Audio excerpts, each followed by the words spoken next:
Benign prostatic hyperplasia mostly affect transitional zone and involves removal of glandular tissue, while anterior lobe contains mostly fibrous tissue. Upper limb, which nerves and roots are correctly meshed in the brachial plexus.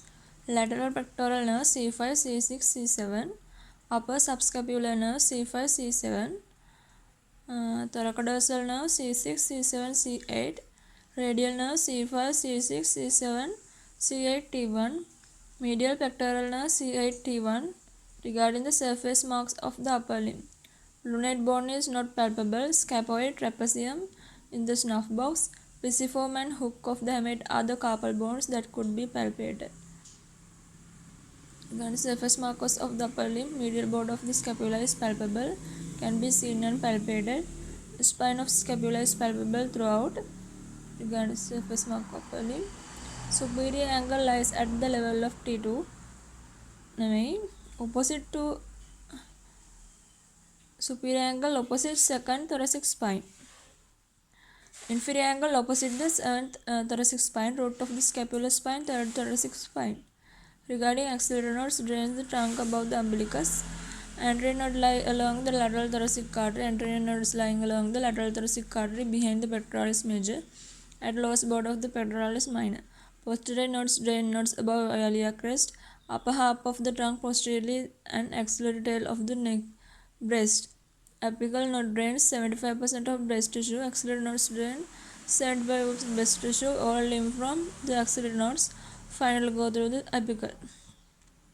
Regarding the fascia of upper limb, infraspinatus fascia covers teres minor muscle.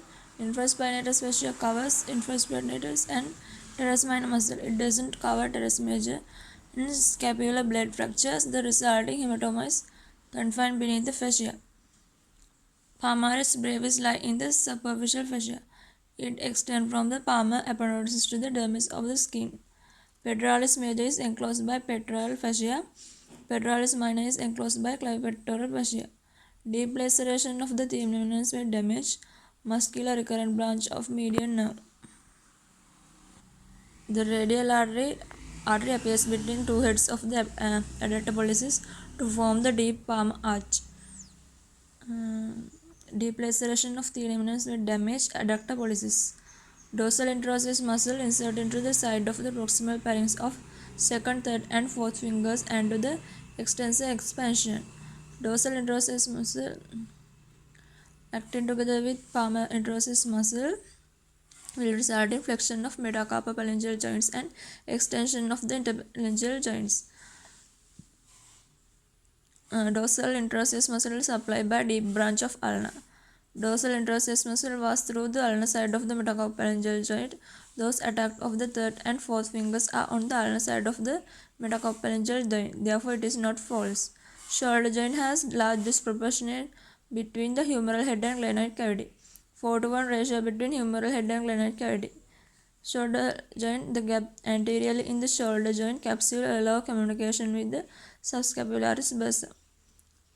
Shoulder joint synovial membrane extend into intertubercle sulcus. Upper dislocation is prevented by coracoacromial arch.